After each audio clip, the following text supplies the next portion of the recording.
Welcome to the Natasha Helfer Podcast. To help keep this podcast going, please consider donating at natashahelfer.com and share this episode.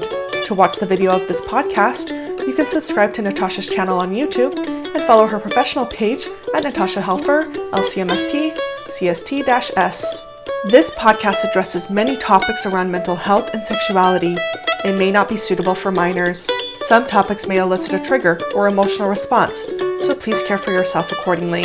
The views, thoughts, and opinions expressed by our guests are their own and do not necessarily reflect the views or feelings of Natasha Helfer or the Natasha Helfer Podcast. We provide a platform for open and diverse discussions, and it is important to recognize that different perspectives may be shared. We encourage our listeners to engage in critical thinking and form their own opinions. The intro and outro music for these episodes is by Otter Creek. Thank you for listening.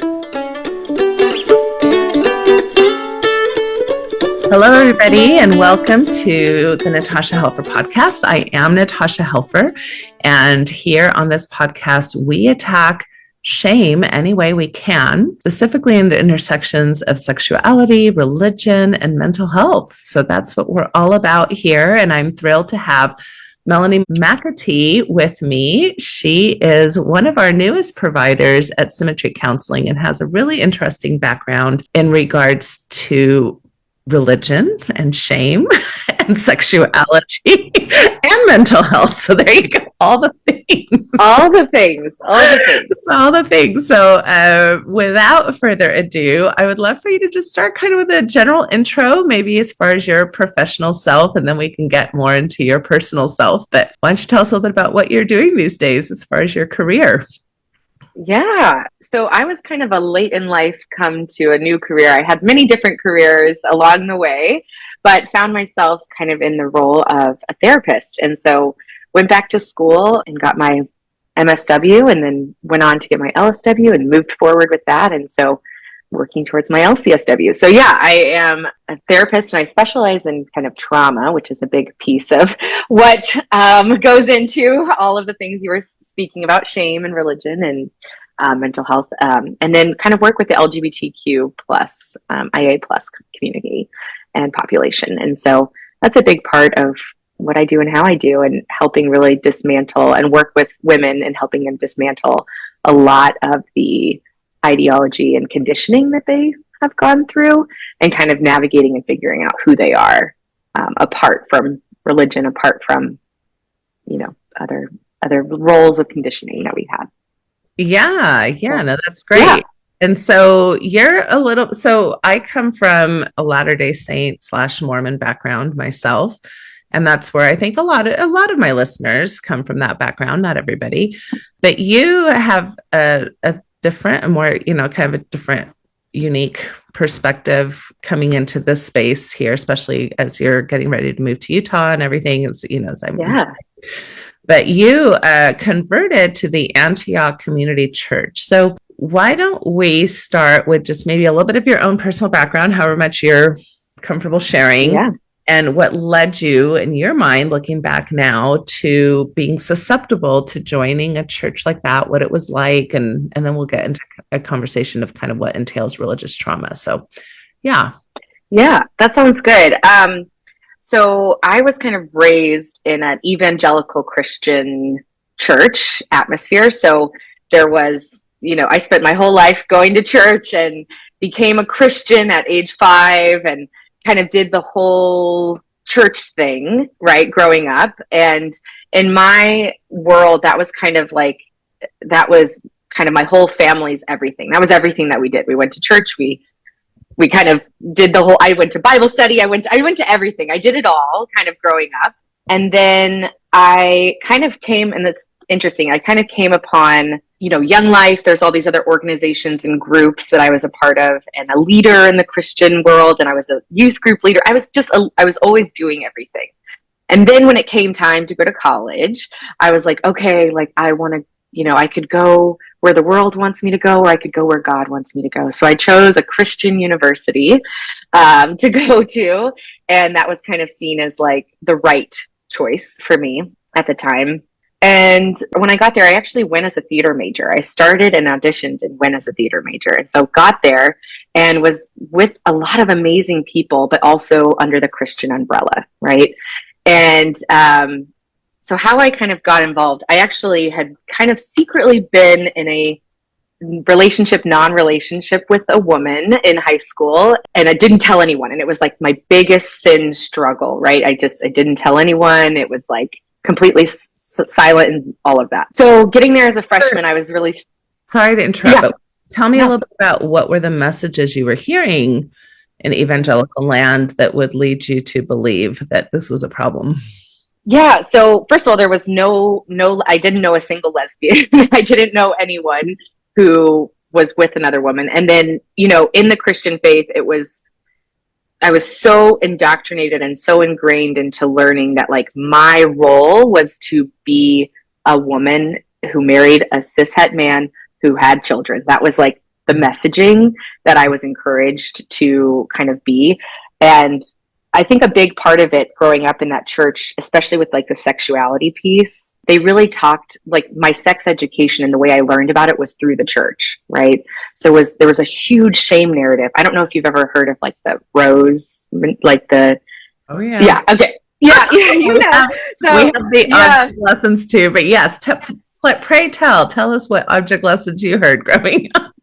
Such great object lessons. Yeah. In church, you know, they had a rose, and we were told that we as women, this was our virtue and our value was our sexuality and our virginity. That was what we were told. And so we had this rose, and the pastor gave every single person and let every single person touch the rose. And we all went through, it was all these kids, right? Junior high kids just going through. And then at the end, he holds up the rose, and the petals are gone, and the leaves are kind of falling off. It's mangled. And that was what we were. If we had sex with people or put the body, our temple, right? Like our body that was made by God for God to someone else, that we were damaged goods, that we were just, and then he said, who would want that? Who would want that? Right? That was the big piece. Who would want that? And it still gets me to this day. And then same thing with the like whole, like they said, whoever you slept with, like the duct tape, they like put the same thing on the duct tape, and they let every person put the duct tape on their arm and then take it off. And at the end, it was like a mangled piece of, tape. And it was exactly that, right? It was this threat of, this is you. This is who you are. Who wants to marry that? And when you're growing up in this community, getting married is like the ultimate love, right? Getting married to a man, having the wedding in the church, doing doing it all right. That's the thing. And so if you are engaging in any sort of premarital sex, you're worthless. Yeah. And that shame and purity culture was just so heavily rooted into what I thought about at all times. Yeah. And it was just, and so there wasn't any room to be, to explore anything other than that. And when you say your true love, it's not even just your true love with another person. It's like the love of the community. It's the love of God. It's the love of, it's this overarching, kind of process or paradigm where you're either seen as acceptable and lovable and worthy or not. Right? Absolutely. Yeah. Register now for Natasha's upcoming Reclaiming Female Sexuality workshop. Use promo code GIRLSDAY to buy 3 tickets or more for $165 each. Make sure to include the names of the others in your group in the comments at checkout. To register, go to natashahelfer.com/retreat. Symmetry is now offering ketamine services. To find out more, go to simcounseling.com/ketamine-services. And I think one big thing is, I have all my journals from all growing up. I wrote about this my whole life. I have 34 journals of writing this, and I'm in the pages. I'm just constantly praying to God to take away any impurity in me. And impurity could be feelings of sadness, feelings like I didn't leave any room for myself to feel anything. It was like, take this away from me, take this away from me. right? Like I don't want to be lusting after people. It was constantly and always just repenting for sin, repenting for going against God, right? Right. Yeah. And so, I mean, in LDS land, we kind of call it prosperity culture, where because we've been blessed with the gospel, because we have the knowledge and the pure light, we should be happy. We should be happy and we should feel blessed. And so it sounds like that's somewhat of what you were experiencing too, like even having negative feelings or what might be considered negative feelings, like sadness or anger or confusion. It's like, no, that's not really allowed, because it's just happy, happy, happy all the time. Absolutely. And I think there was such a focus about the afterlife. So much of a focus on all the things that you're doing are so that you will earn crowns in heaven. I constantly, as a kid, was thinking like, oh, like I'm going to design my home in heaven and it's going to be so cool and the streets are gold. And it was like this promise of this future, this promise of the departure from this world was so alluring to me. But it's so funny because even as a child, what was so alluring to me was not all the stuff, but what was having a space of my own, having a heart-shaped bed and like a hot tub and just having this place to be free. I think that was what heaven was for me, was a place to be free and be myself. And it felt like if you want to get to heaven, you got to do all these things. You got to do it right. Jesus died for you. So you have to spend your whole life making his sacrifice worth it. By telling other people about him, by doing the good things, by giving to the poor, like constantly doing everything and negating any feelings of my own. Yeah. So yeah, that was a little of the background to that. Yeah. You grow up evangelical, you grow up in a very Christian, very conservative home. It sounds like very, tied into purity culture and a lot of other ideas about what life is about, which is not about this life, which is kind of goes against the whole mindfulness process, right? It's like, forget the here and now. It's the exact opposite. It's exact opposite. We're only going to exact opposite. Exactly. We're only going to worry about the future, and we're only going to worry about the past and the shame, the bad things that you've done that are indebting you, right? Right. There's like a Christian song, Jesus paid it all to him I owe, right? There's this whole, you owe him everything. You owe him your virginity, you know, to be the right man. You owe him your life. You owe him your vocation. You owe him everything. Right. Your talent, your money, your volunteer energies, right? Everything is dedicated to the church and to what will come in the future. Including even your talents, like your pride. Like we talk about this a lot with folks, is that you couldn't even have pride in yourself, because if you did something good, or if you did something that was, you know, kind of amazing, you still had to give credit to the Lord, right? It's like, I 100% do this because I have, you know, the Lord who helped me somehow do this thing that I did. 100%. You find 100%. You find yourself at college and you go to a Christian university to kind of be around, I guess, the impetus, I'm guessing, of that is just you want to be around your people. You want to do what's right, you know, so you choose a university that is not going to lead you astray, per se. Exactly. And I don't know if you came from an education friendly home. Some people do. Like, I think in Mormon land, we definitely have a lot of people who go to college, but I do think that there's this fear that if you go to the wrong kind of college, or if you don't go to a college, that's why we have BYU. We have a lot of universities where people will go to a place where they can still keep their standards, and especially parents who are paying for, you know, emerging adults want their kids to go to universities where they're not going to be influenced in some wrong way. So I'm guessing there was probably something similar to that with you, and I don't know if encouraged you to. And it was a piousness too. I wanted to be really connected to my dad. I wanted so badly for him to accept me and love me. He's a big part of the church. And so my siblings had kind of gone off and done the secular thing, and I was the last born, the youngest of four, and I was really just trying so hard to to do the right thing, to be the good girl, right? To do all of those things and just to really be above reproach and be kind of perfect, really trying to be perfect. And part of that was my relationship with my dad was he was such a strong Christian that if I kind of continued this, man, he would be proud of me. My mom would be proud of me, right? They'd be proud of me. My mom's from Texas. Going back to Texas, I was going to be surrounded by family.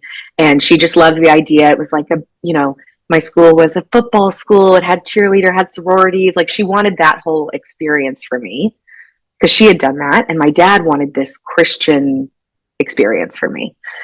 And what was really funny is that this kind of goes into the chameleon. Once I get there, I kind of did it all and did every single which way and tried to be every person I could possibly be.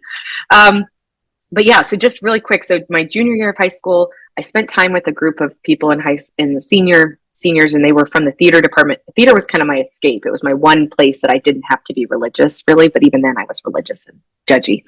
But I had met this group of people, and I had started talking to this girl, and we were just friends. It was purely just friends. And then it kind of escalated over time. But I was such a strong Christian that I was going back and I didn't have the words for it, but I was struggling. This was a struggle. This was me living two lives, a different life, a separate life by being with her and spending time with her.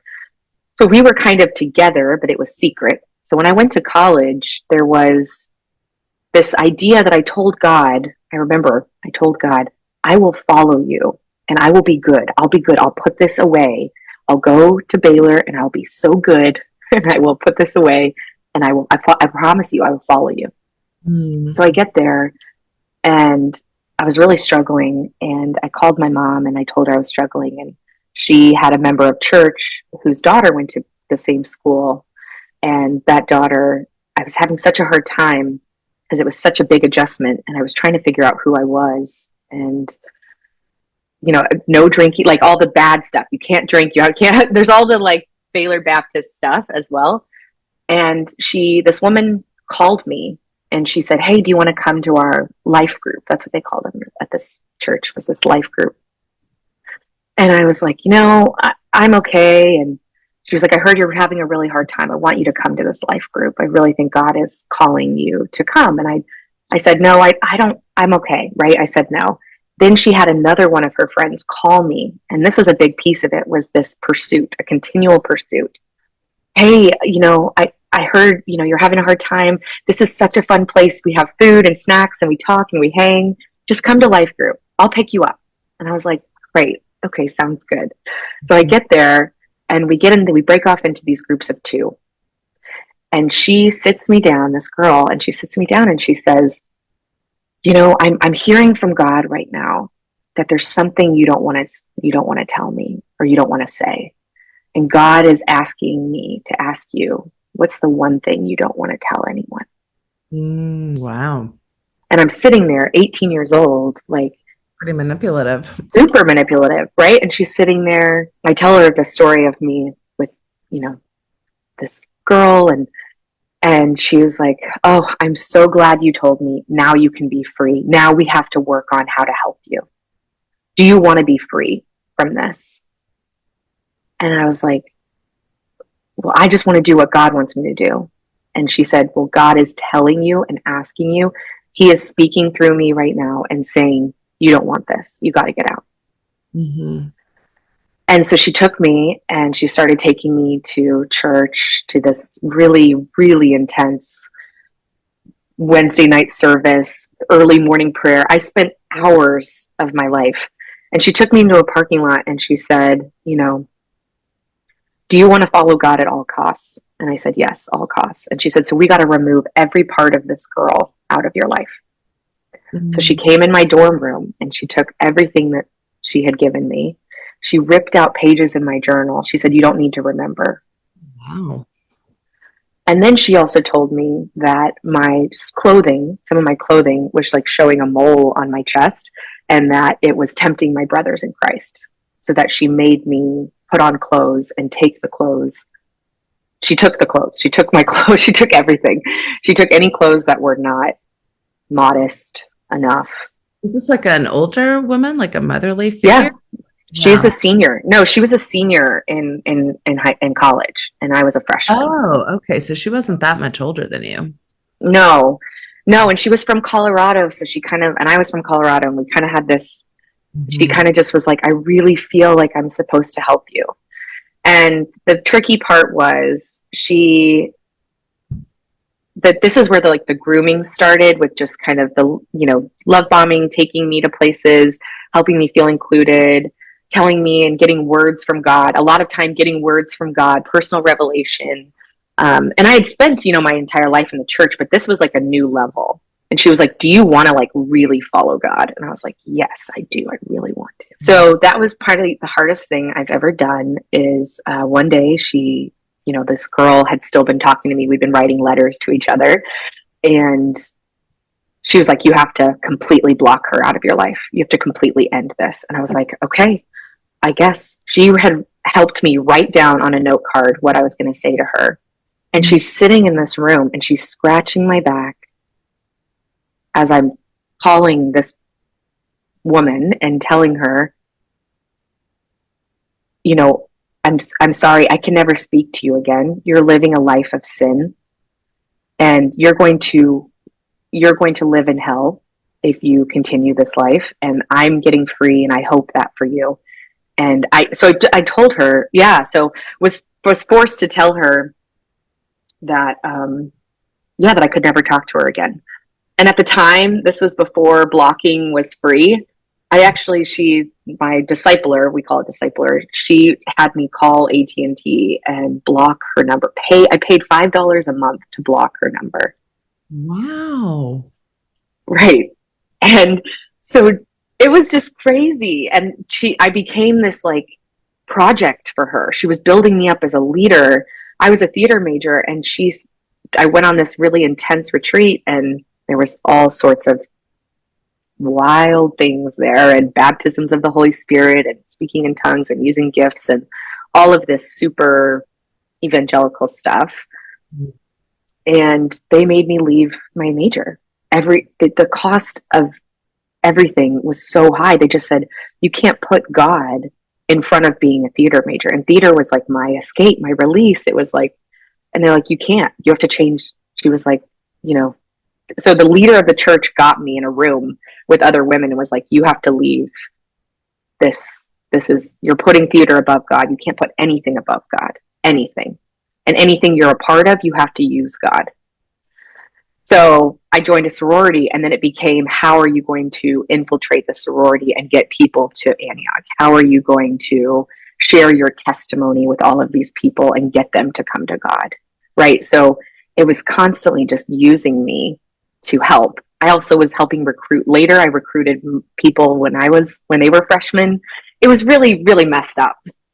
But the pain of leaving her was just terrible. It's terrible. Oh, I'm sure. Yeah. It's horrible. And so, and this other woman that you were having a somewhat relationship with, was she also religious? Did she have the same kind of background, or? None, not at all. Not at all. You're calling her to repentance, that she's going to hell. She's probably like, wow, that's a lot. Yeah. And this woman who is your discipler. Yeah. Discipler. Okay. So that's a role she was given, was to kind of take younger people under her wing to kind of help you see the light. And so that was sanctioned by the church, is that she was playing that role. Yeah. And so there's sections, and then there's section leaders, and then there's leaders who are in charge of life groups. So it's this whole system. There's a whole system involved with it. And they're very strategic. They write their own music. They write their own books. They write their own, it is very, very strategic. And the way that they do things with the music, all of it, it's like a production, and they just lure you in. And and then I started discipling other people, right? That was the big thing. You have to disciple other people. You have to start meeting with them, getting them in the word, helping them free from their terrible lifestyle. And that's how you do this. We multiply. Right. We multiply. There's this whole idea of multiplication and section leaders. And I wanted to be a section leader. I was a life group leader, and I wanted more. I wanted to be on the inner circle of all of these cool people, this community of people. I wanted so badly to be accepted. So I did things that were not comfortable with me. But at the time I was like, oh yeah, this is fine. I'm going to do whatever. I'll do whatever. So yeah, you're having to earn your worth, right? You're having to hustle for your ability to be considered one of the righteous ones. Yeah, absolutely. Absolutely. And I think this is where, yeah, exactly. You get promoted and there's just this calling, right? This is a calling on your life, right? They made me speak and tell all these people that I had overcome same-sex attraction. And that was my calling. That was going to be like the calling of my life, was to help other people be free from this. Right. If I can do it, so if I can pray the gay away, you can pray it away too. Exactly. Yeah. And then they use some pretty terrible manipulation strategies as a form of what I am knowing now and calling conversion therapy, which is really disturbing. And as an 18-year-old going into this woman's office, and just, that was so terrible too. It was like she was trying so hard to strip me of all of my memories and strip me of everything that was a part of who I was. And that was really disturbing and terrible as well. But it felt like I was doing the right thing. And again, my discipler, Megan, was just there scratching my back and just totally taking on that maternal role of taking care of me. Oh, you're so young and I'll take care of you. And felt really good to be taken care of, right? To be a part of something. In the moment, even though you're in essence having to sell yourself away, like you're having to sell your soul away. There are parts of it that feel good. Like you're saying, it feels good to be in the in-group. It feels good to be accepted. It feels good to have this purpose of getting to type of salvation type of place. So it's hard when you're feeling all of that seduction to also understand that this is actually harming you. And are you comfortable sharing a few of those details as far as like what types of things you went through that you now consider conversion therapy? Yeah. There was like this whole book of documents and pages of promises that you couldn't do, things that you weren't going to be a part of. You had to like commit and promise to those. And that was like a kind of a situation. And then it was disguised as theophostic counseling. And I want to be really clear about this. This is not counseling. This is abuse. And I want to be really clear about that. So she would come in and use EMDR techniques, which is eye movement desensitization and reprocessing. And she had me write down all of my same-sex memories. This is a counselor, like a therapist who was doing this? Yeah, who worked with the church. She was licensed? I don't know if she was still licensed, but she worked with the church, and they sent us, her and her husband worked with the church, and they sent all the people to them who were struggling with same-sex attraction, struggling with all that stuff. Yeah, we have this here. I mean, this is happening every day here in Utah. Yeah. It's happening every day in Wichita, Kansas, where I came from. And they usually are licensed. They usually are licensed people. Yeah. And they're in that space of pastoral counseling or, just religious therapists who are using their own religious biases to integrate with these interventions like EMDR, which actually EMDR is a great intervention, but let's something I'm specialized in and how I reclaimed that. But it was terrible. Let's hear how they were using that with you. So, they were having me sit down, and she had me write down these memories of being with the girl I was with in high school and before that, and writing any of my sexual memories, any of them, right? Any sexual pleasure, any, self-pleasure growing up, masturbation, all of that. They wrote down all of this as sin. And then they reprocessed the memory I was going through by inserting God into the memory. So we brought Jesus into the sexual act that was happening, and how he saved me, and how he that was the life of sin. And so they completely rewired my brain. They put God into all of these memories in a way of like washing your sin away, washing these memories away, taking these memories away.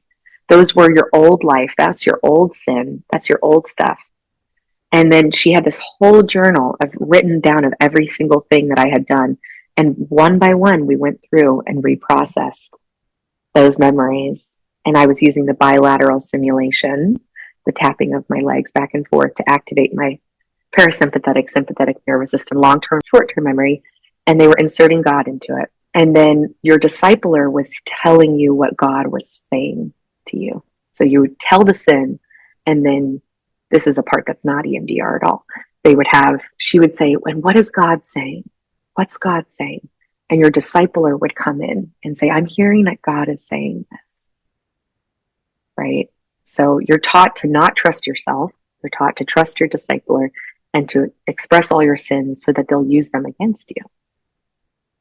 And it was this terrible shame that I had. Terrible shame. Mm-hmm.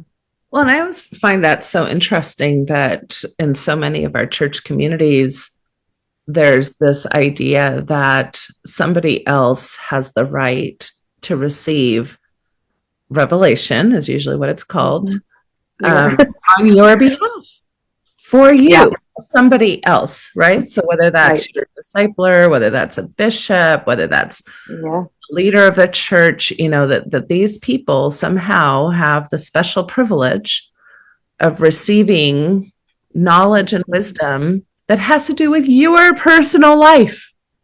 Yeah. And that's obviously something that happens in our community as well with, people who receive revelation on your behalf. And then if you receive revelation, personal revelation that corroborates the leader's revelation for you, then that's great. Then we love personal revelation. But if you receive personal revelation that actually goes against what somebody else thinks is best for you, but that is best for yourself, now you're in the wrong. Now that's another type of sin, right? Absolutely. Or that's pride, or that's whatever it is. Yeah. Yes. And it's so funny because I actually did get rebuked publicly because we were on a big school bus on a mission trip, and I said, they were like, hey, pray and ask for words from God, ask for pictures and images and names and words from God. And the leaders went off the bus, and I got up and I just said, hey, I just want to be honest. If you don't hear anything or you don't see anything, that's okay. Doesn't mean God loves you any less. You don't have to make it up. That's okay. And I got pulled off the bus and was told, you cannot tell people that. Everyone can hear and see God. And if you tell them that they can't, they can't. And it was so same thing that I tried to stand up and try to talk to myself. Hey, I don't really feel like sharing my testimony in front of this entire sorority. Well, do you want to break off the fear of man? Do you want to break off the fear of man or not? Well, God is telling me that you need to do this and that this is a part of his story in your life. This isn't even your story. This is his story of redemption and love in your life. So you're just telling his story. You're not even telling your own story. Nothing is my own. Nothing was my own, right? My thoughts weren't my own. All of that just wasn't my own. So. Right. Well, we have a few comments. Evelyn Hornberger is saying, is every religion the same? How is it she can be telling a very similar story to someone in LDS? Is there no other way? I don't think all religion is the same, but no. I do think a lot of religion can fall in this high demand, high control, even fundamental sex. Sometimes even people use the word cult or culty, because there is so much demand of a person's life, and thought process. So they demand your behavior and they demand your brain. Absolutely. And your talents, all your talents and skills are then used for them. Right? Yes. Right. Yeah. Yeah. That's an interesting thing for sure. And just knowing that it's not all religion, but I think that there is, to me, religion provides control, and there cannot be love in control. There can't be love in control. There can't be you living your authentic life if there is a control. And I'm not talking about the normal controls of I'm talking about controlling your behavior, controlling your thoughts, controlling your patterns, controlling your money. I spent, your money, the tithing, the money to the new church builds, all of the things that they gave and I gave to be enough, right? And I think that's a big part of religion, is finding you're not enough and this is enough, and now you got to do this so that you will be enough too. Yeah. Well, and I'm even thinking about you as a college student. You're in college. That's a very busy time. And you're describing hours of your time, almost like a part-time job or whatever. I was spending 15 hours a week at church, doing church things during the week. I'm in 18 credits, right? And I'm in a sorority, and I'm trying to make friends, and and that's the chameleon part. You learn how to change into whoever anyone wants you to be. And at the Antioch, they have their whole language, their whole words. It's Christianese. And it's funny, that's actually how I got out, was someone kind of calling me out and saying, what is this Christianese you're speaking? And I said, what do you mean by that? He's like, what you're saying is wild. It's wild. I don't know. And just to give you a phrase would be like, yeah, I need to bring this young girl to the cloak of Jesus. She needs to just touch the cloak of Jesus and be healed. And he's like, what? I'm like, I need to take her to the throne room so that she can be with Jesus and touch his garment and she will be healed. And he's like, what are you saying? So it's you get sucked into the language, but then you learn, oh, I can't have this language around this person. So then you change yourself, right? Exactly. Very interesting. And that's the title of this podcast, is No Longer a Chameleon, right? Which is why you're bringing that up. And Sarah Hansen Forsberg, she says, so true. How do you have authenticity or power in your own life if they're telling you who you are, how to think, and how to feel? And she had also made the comment earlier, like, oh, wow, that's another type of sin, which is when we were talking about getting revelation for yourself. Yes. Is a sin per se. Yeah.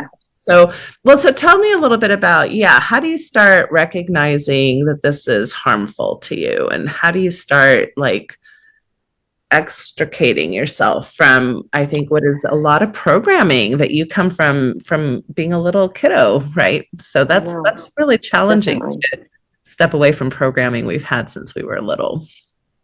Absolutely. So I had a relationship with a guy, and he was not a part of the church. He was a Christian. He was a great guy, but I started dating him, and part of that process was, again, purity culture, staying everything perfect and right. The cult had wanted me to move to Qatar to follow my discipler, to be go to church planning school. You go to this church planning school and learn how to church plant, and then you go and church plant and you make disciples of all nations, right? That was the whole plan. And then I started dating him, and I was like, this guy is great. This guy's wonderful. He's a really nice guy. And then the church told me, this guy specifically told me from the church, he's not a godly enough man for you. He can't. Not Christian. Not Christian enough. Not disciple. He had done everything right, but he was not Christian enough because he doesn't go here. And so he helped me kind of slowly get out of that, right? And get out of that piece of that pie. And then I kind of pushed myself into church back again. And it wasn't until when I was 24, I started going to therapy, and he and I had actually gotten married. I'd done check the boxes that I married the guy, I did the things, I did everything that everyone wanted me to do, the Christian way, the Christian life. And I started going to therapy, and I started realizing, what is this? What is this? Is this whole thing it? Is this it? Right? What about my wants? What about my dreams? I thought I always wanted to be a mom because that's what I wanted. And so this was a big part, was going to therapy and deconstructing the group that I was a part of, and learning that what it was a part of was abuse, was a control. I had never labeled it as abuse. I had never labeled it as control.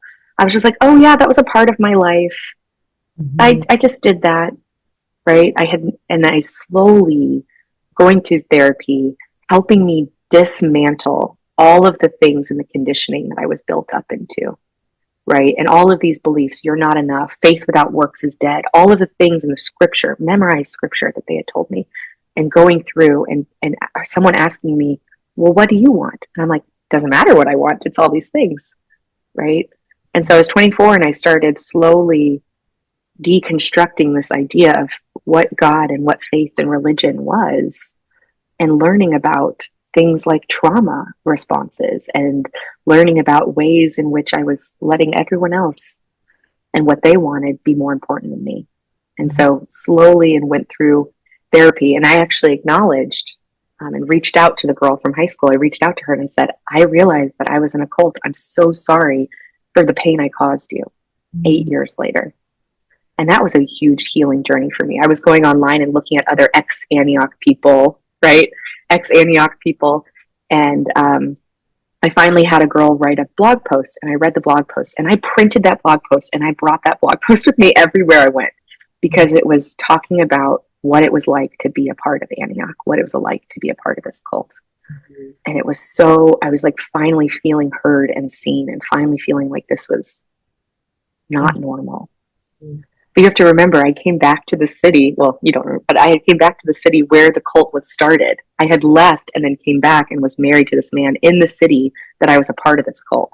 Mm-hmm. So the environment is still completely penetrating all around. And I was like a little seed, just trying so hard to figure it out, right? And then years later, moving and recognizing, oh, I think I'm bisexual. And that came from TikTok. That came from TikTok and looking at social media and having, and just feeling like, oh, there's something in me. I kept describing, there's two sides to me, these two sides to me, and just working through that. And I don't know how to reconcile this, mm-hmm. right?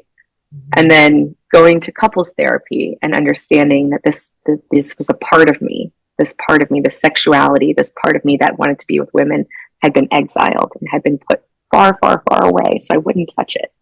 Mm-hmm. And learning how to like get back to that, which ended, yeah.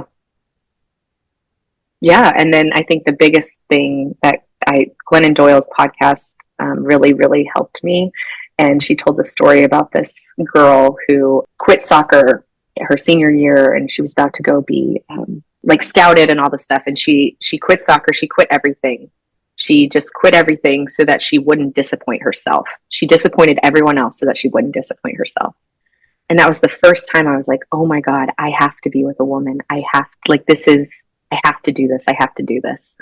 And I came out and kind of talked about that in therapy, and our marriage, went away, and we got divorced. And it was a process in therapy of figuring out who I am and what I want, mm-hmm. and who I am and how I am.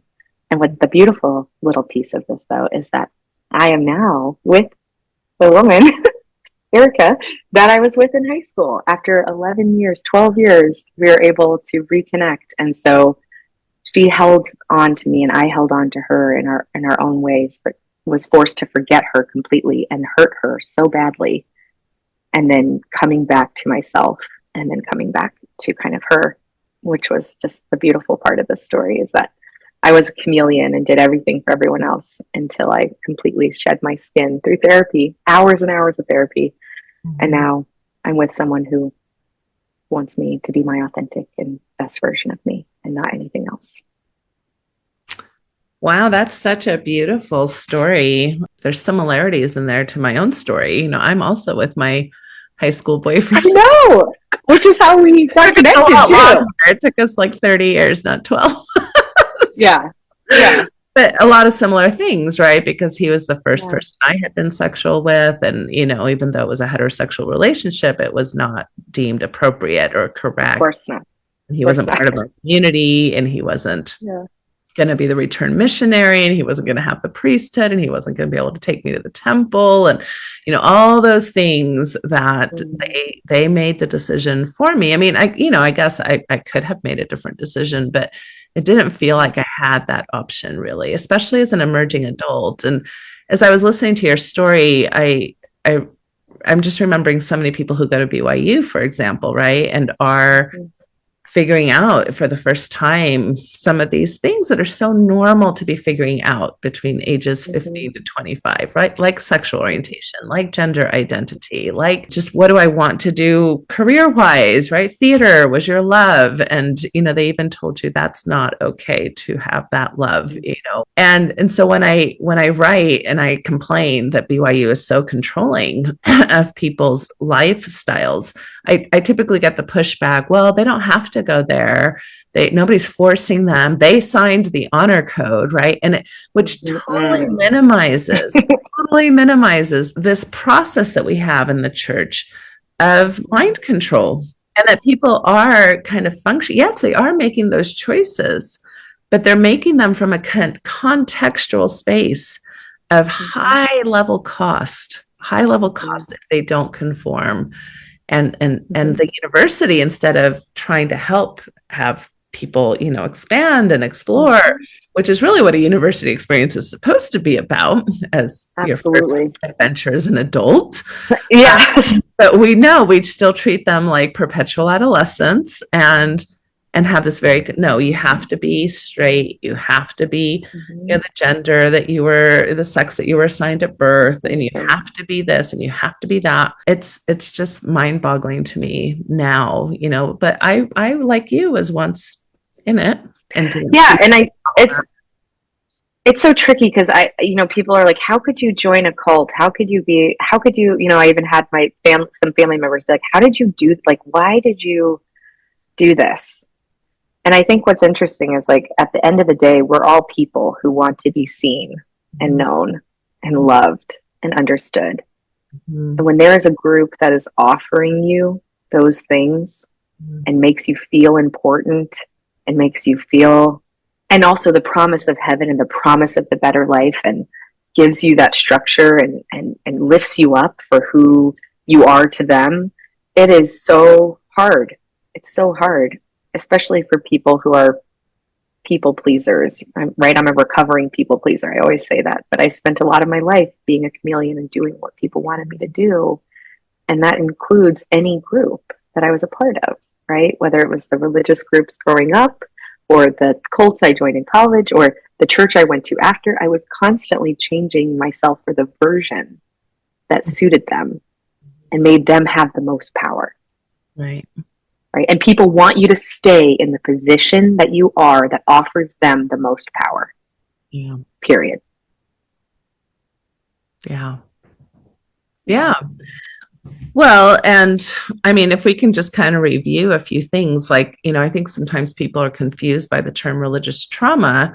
There are many people, first of all, who find great joy and great community and great personal meaning in religion, right? So there's tons of research to support that. Although, again, having been on both sides of that, I'm like, well, I'm one of those people that would have said that it benefited me. And then now being on the other side of that and saying, actually, there were parts that benefited me and there were parts that really, really harmed me. But I wasn't really allowed to look at that, to consider that, or to be real with myself about that until many years later. And of course, as I was doing that work, as I'm sure you were too, we were getting pushback from our community. Wasn't celebrating that work, right? The community is like saying, oh my goodness, now you've really gone off the deep end, right? And now you really are going to hell, or whatever those catchphrases are. So if we were going to recap, what are like maybe 3 to 5 main bullet points? I think it's more complicated than 3 to 5 bullet points, but what types of things are in place when these kinds of communities can become abusive and harmful and traumatic? Yeah. I think you mentioned, love bombing, and really just kind of making you feel so special and so important. I also think she really helped me go into what's the sin, what's the bad thing, what's the part you don't like about yourself, and exploiting that part of you for that, right? Exploiting the part of you. Same thing. I loved theater, so they put me into doing the big groups, doing the big, theater activities for the church, right? So exploiting your tools for them, right? Exploiting your sin, your pain, your past for them. I think isolation, right? Cutting off from anyone who has any sort of sin in attached to your life, right? Cutting that cut off that I had to do. And who don't agree, even your Christian husband was not Christian enough, right? Right. We have a lot of that in LDS land, where they're like, don't go to websites or don't read books that disagree with us. Right. Absolutely. And when we left for winter break and summer break, they had you write out, what are the sins that you're about to be in front, how do you, it was just a whole plan of you're not going to be with us for a few weeks. How are you going to remain pure? Are you going to check in with your accountability system, check in with your discipler? So that consistently of checking, right? I had constant meetings where I was rebuked for having sexual thoughts, for sexual ideas, for kissing, right? Being rebuked for not doing the way. So I think there's that shame, inserting shame into your life and making you feel bad about the things that you like and want to do, and your body and your freedom and your all of that, making you feel bad. That's a big piece of it. Even another bullet point that goes along with that is who gets to define what sin is, right? Mm-hmm. So your sexuality was weaponized against you because you didn't show up in a cishet way. So right away, there's a huge part of you that you're fighting. You're having to fight yourself in order to prove yourself to them in ways that you're never going to be able to win. You're never going to be able to win that fight because it's who you are. Right. Against who you are. Right. To, comply with the box that they want you to fit into. Right. So that's absolutely. Yeah, I think that's a big problem. And I think another maybe bullet point would be the ostracization, right? That if you don't comply, you're either punished or demoted or oh my God, totally. Or, reputation is kind of ruined in the community. And they'll say kind of horrible things about you. Like, they're not going to be like, well, the church wasn't a good fit for this person. No, they're going to be like, no, they were a sinner and they were a liar and they were deceived by Satan. Yeah, I was going to say the devil won, right? The devil that's a big one. Mm-hmm. Devil won. And yeah, they would never talk nicely about anyone. Oh yeah, she left. Can you believe that? Like, it was so damaging, right? And then there's this belief that you have to belong. And in order to belong, you have to shut down anything that makes you different. Anything that is different, any questions you have, anything, you can't have them. You have to follow. Right. Right. It's so tricky. And I'm so thankful for my therapists who helped me get out of it. I'm so thankful for my therapists who along the way they honestly were my North Star until I could become my own North Star. They were so helpful in I spent thousands and thousands and thousands of dollars out of pocket costs to see therapists to really help me work through this idea. And, tons of journals and journals of me processing so much and trying so hard to get to a place where I actually loved myself, where I actually could accept myself, that I actually wasn't just a beacon of shame, but I was actually like something else. Yeah. Right?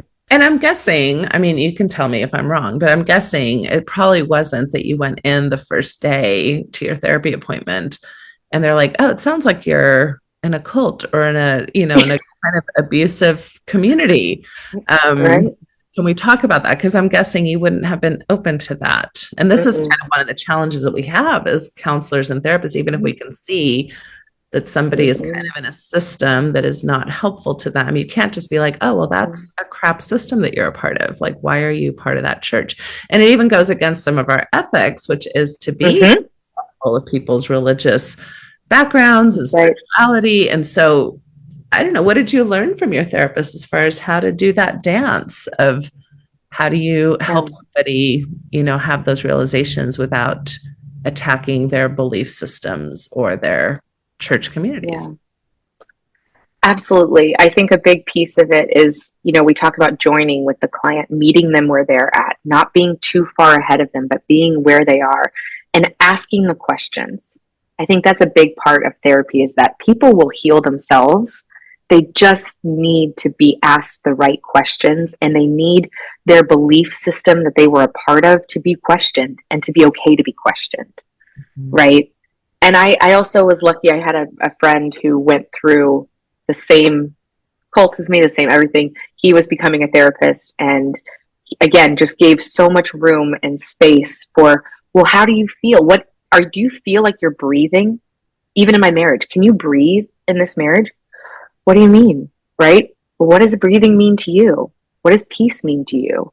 Asking these questions and helping me realize, like, oh my gosh, I was just stuck in that fight or flight, anxious response, stuck in trying to, and so having someone ask you and reflect back to you and not be knowing the truth ahead, but not pushing you there, but letting you do it on your own terms in your own way.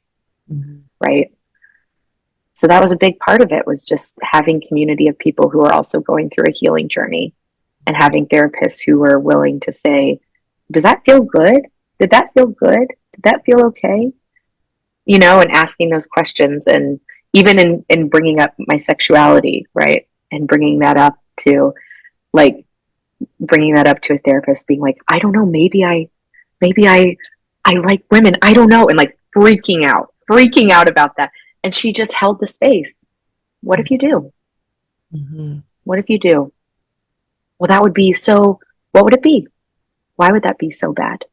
Mm-hmm. Right? Well, because it goes, I'm married, it goes against the church, it goes against, you know, the Bible, everything.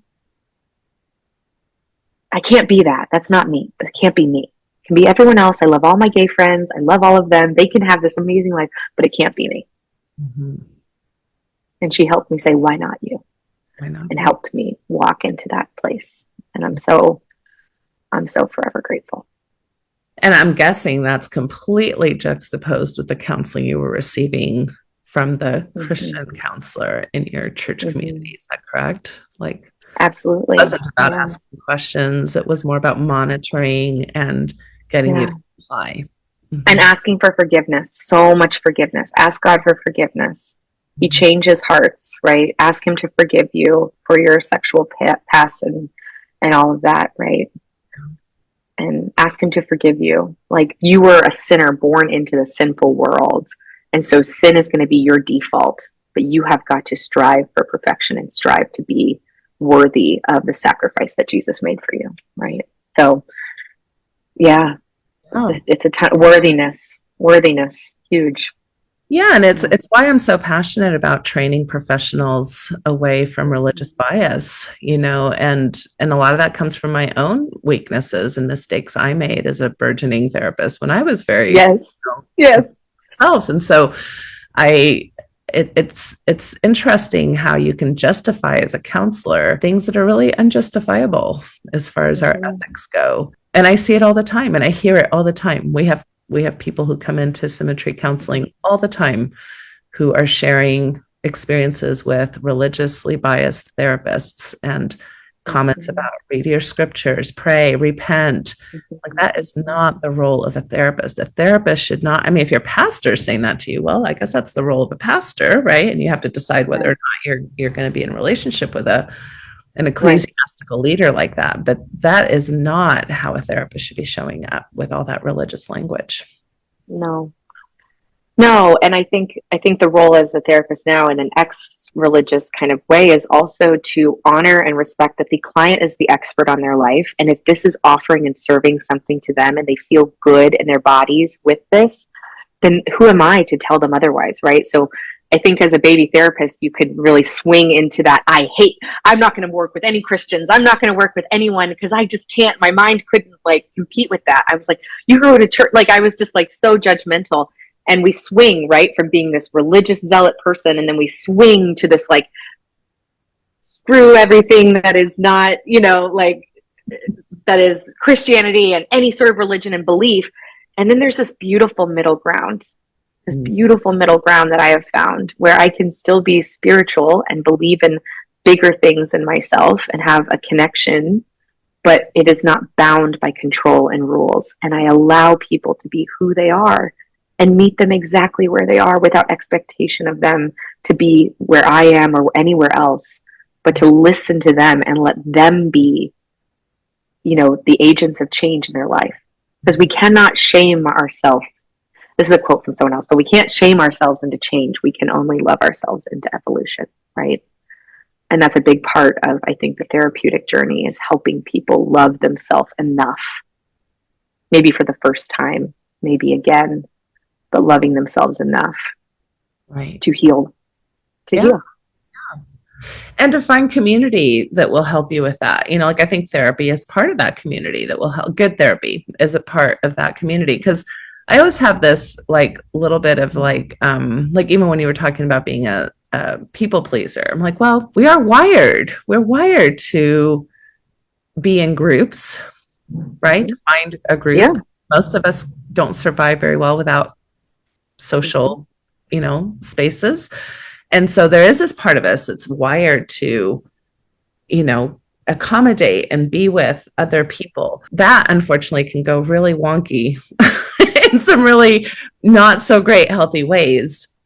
Absolutely. But the pendulum of that is really being kind of like a sociopath or a psychopath, where you don't care what anybody thinks about you. And you have a lot of self-love. But that's not necessarily a healthy outcome either, right? And so when you're talking about building self-love, I don't see how we do that outside of community. So it's finding community, whether it's a good therapist, whether it's new friends, whether it's family or new family, chosen family, that can help you learn how to love yourself in that process, because we're pack animals. We're not like solo.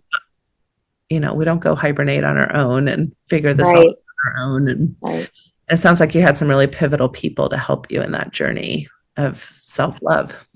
Absolutely. And I think also you realize when you get divorced, when you leave the church, when you do this, when you leave so much behind, you lose so much. And if you focus on the loss and you focus on what you don't have anymore, it can keep you quite literally in it, because you don't want to lose, right?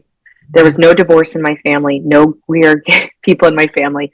That was a huge thing. I was crying so hard. I made myself throw up because I was so sick, thinking, what will my grandparents think of me? Right? What will my community, my family, will they disown me? Will they not want to talk to me? Right? I have family uncles and stuff who won't speak to me. Right? Won't acknowledge my girlfriend, my partner, right?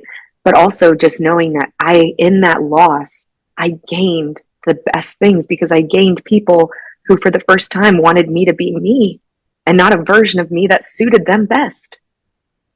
Right. And even in the family rules, I was no longer a part of the family rules because I was a part of my own system.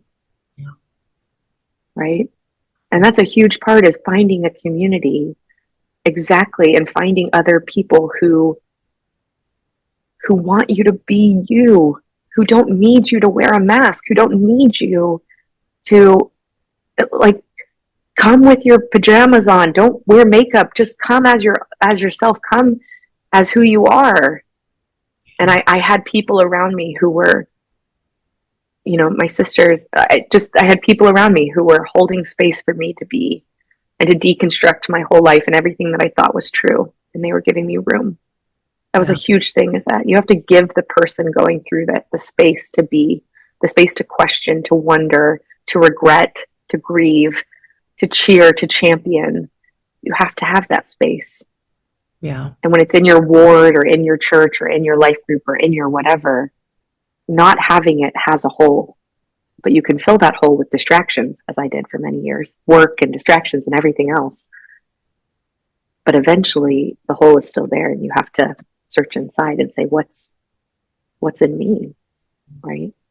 Yeah, exactly. Well, Melanie, this has been a beautiful conversation. I have really loved your vulnerability. I've loved your story. I've loved your growth. I am so pleased to have you as part of my team. I hope that those of you listening can see why I would bring her on. And she's, I think you have a lot of beautiful lived experience, painful lived experience, but with that you grow. And I know that you love working with people who have gone through their own faith transitions or are going through a faith transition, are dealing with religious trauma. I know you work with a lot of other things too. I know you're going to be part of our ketamine team and, lots of things. So we're really excited to have you on board. And I don't know if you have any final thoughts that you want to leave us with.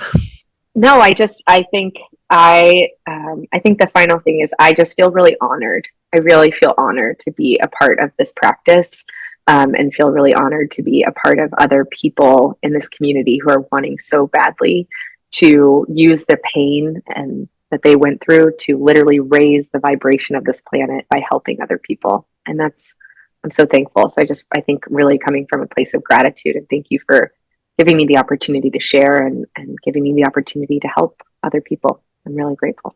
Absolutely. Well, we are so excited to have you. And I know Melanie will be a part of a lot of people's healing journeys. I hope we all are, right? I hope we all are part of each other's healing journeys as we go through these paths together. And you've had some beautiful, kind of poetic things to say today. So I just really appreciate your beautiful energy. So have a great rest of your week. Thank you so much. We will have you on too. again. All right. Take care. Thanks. Bye-bye. Take care. Bye-bye. Thank you for listening to the Natasha Helfer Podcast. To help keep this podcast going, please consider donating at natashahelfer.com and share this episode. To watch the video of this podcast, you can subscribe to Natasha's channel on YouTube and follow her professional page at Natasha Helfer, LCMFT, CST-S. You can find all her cool resources at natashahelfer.com. The views, thoughts, and opinions expressed by our guests are their own and do not necessarily reflect the views or feelings of Natasha Helfer or the Natasha Helfer Podcast. We provide a platform for open and diverse discussions, and it is important to recognize that different perspectives may be shared. We encourage our listeners to engage in critical thinking and form their own opinions. The intro and outro music for these episodes are by Otter Creek. Thank you for listening.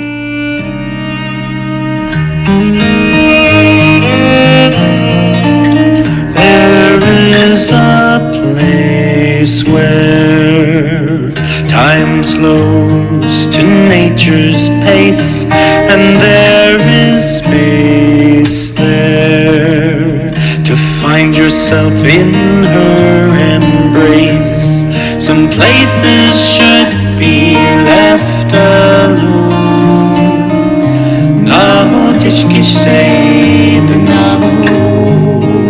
so we can always go to the homeland of the heart.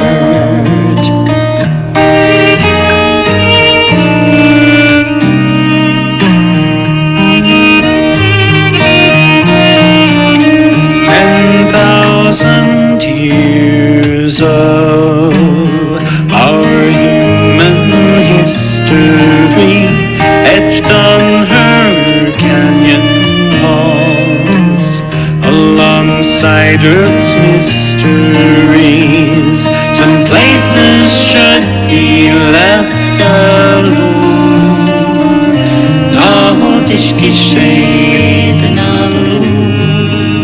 So we can always go to the homeland of the heart. To the homeland of the heart.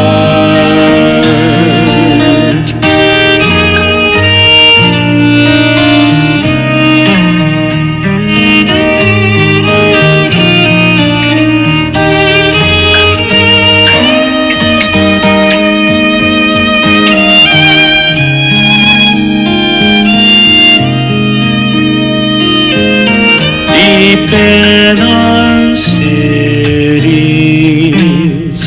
we sleep without her stars, yet still her presence sustains us from afar. Some places should be left alone.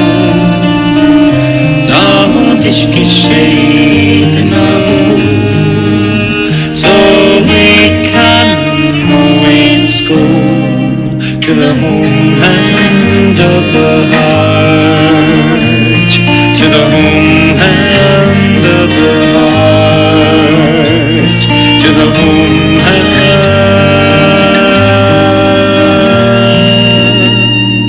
of the heart.